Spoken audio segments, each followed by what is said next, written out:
समीर की डरावनी कहानी। समीर यूट्यूब की हॉरर कम्युनिटी का एक उभरता हुआ सितारा था।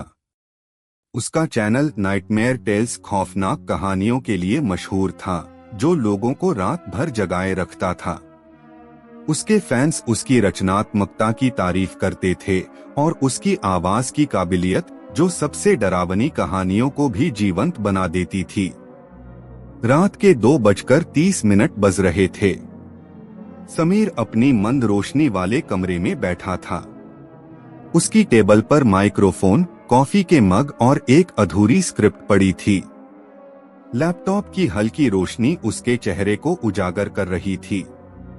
रात खामोश थी, सिर्फ कीबोर्ड की हल्की आवाज सुनाई दे रही थी।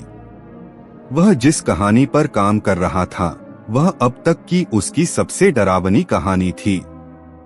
कहानी के भीतर की कहानी। रोहन नाम का एक आदमी, जो अक्सर रातों में जागकर कहानियां लिखता था। एक रात अपनी मंद रोशनी वाली स्टडी में टाइप करते हुए उसने एक अजीब सी ठंडक महसूस की। हवा भारी हो गई थी, जैसे कोई अदृश्य शक्ति उसके पीछे खड़ी होकर उसे देख रही हो। लेकिन जब उसने पीछे मुड़कर देखा तो वहां कोई नहीं था। कुछ ही पलों में उसकी स्क्रीन झपकने लगी और खुद ही अजीब से शब्द टाइप होने लगे। तुम मेरे बारे में लिख रहे हो, लेकिन मैं पहले से ही यहाँ हूँ। रोहन का दिल जोर जोर से धड़कने लगा।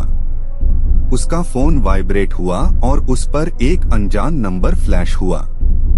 जब उसने फोन उठाया तो दूसरी तरफ से उसकी अपनी ही आवाज फुसफुसाई, लिखना बंद करो वरना तुम मेरी कहानी का हिस्सा बन जाओगे। डर के मारे रोहन ने अपना लैपटॉप बंद करने की कोशिश की, लेकिन वह बंद नहीं हुआ। स्क्रीन पर उसकी स्टडी की एक तस्वीर दिखाई दी, लेकिन उस तस्वीर में एक अंधेरा सा साया उसके पीछे खड़ा था। वह साया धीरे धीरे पास आने लगा। उसका चेहरा परछाई में छुपा हुआ था। रोहन चीखा और स्क्रीन काली हो गई। समीर की रात की शुरुआत। समीर ने कहानी की आखिरी लाइन पूरी की और मुस्कुराया। ये कहानी जबरदस्त चलेगी, उसने सोचा। उसने अपना माइक्रोफोन एडजस्ट किया और वॉइस ओवर रिकॉर्ड करना शुरू किया। उसकी गहरी, रहस्यमय आवाज कमरे में गूंजने लगी। रोहन को नहीं पता था कि उसने अपनी ही किस्मत लिख दी है, और उस रात उसकी कहानी उसकी हकीकत बन गई। घंटों की मेहनत के बाद समीर ने अपनी रिकॉर्डिंग को एडिटिंग सॉफ्टवेयर में अपलोड किया और सोने का फैसला किया। थकान से चूर वह बिस्तर पर लेट गया। घड़ी में 3:17 का समय था और वह गहरी लेकिन बेचैन नींद में चला गया। पहले संकेत। समीर अचानक धीमी धीमी फुसफुसाहटों की आवाज से जागा। उसका कमरा घना अंधेरा था, लेकिन उसका लैपटॉप चमक रहा था। उसे यकीन था कि उसने इसे सोने से पहले बंद कर दिया था। जब वह पास गया तो देखा कि उसकी लिखी हुई स्क्रिप्ट स्क्रीन पर खुली हुई थी, लेकिन कुछ अलग था। स्क्रिप्ट की आखिरी लाइन बदल चुकी थी। अब वहां लिखा था। समीर को नहीं पता था कि उसकी कहानी अब कल्पना नहीं रही। समीर के रोंगटे खड़े हो गए। उसने जल्दी से वह लाइन डिलीट की और लैपटॉप बंद कर दिया। बड़बड़ाते हुए बोला, सिर्फ एक गड़बड़ है, कुछ और नहीं। जैसे ही वह वापस बिस्तर की ओर मुड़ा, उसका फोन वाइब्रेट हुआ। एक अनजान नंबर से संदेश आया। कहानी अच्छी है समीर, लेकिन तुमने एक चीज भूल दी। उसका दिल जोरों से धड़कने लगा। उसने जवाब दिया, तुम कौन हो? तुरंत जवाब आया, पीछे देखो। छाया का साया। समीर जम गया। वह पीछे मुड़ने की हिम्मत नहीं जुटा सका। अचानक कमरे में ठंडक बढ़ गई, ऐसी ठंड जो हड्डियों में उतर जाए। पूरी हिम्मत जुटाकर वह धीरे धीरे पीछे मुड़ा, लेकिन वहां कोई नहीं था। तभी उसने खिड़की में अपनी परछाई देखी। लेकिन वह परछाई अजीब थी। वह वैसा नहीं कर रही थी जैसा समीर कर रहा था। जब समीर स्थिर खड़ा था तो परछाई मुस्कुरा रही थी।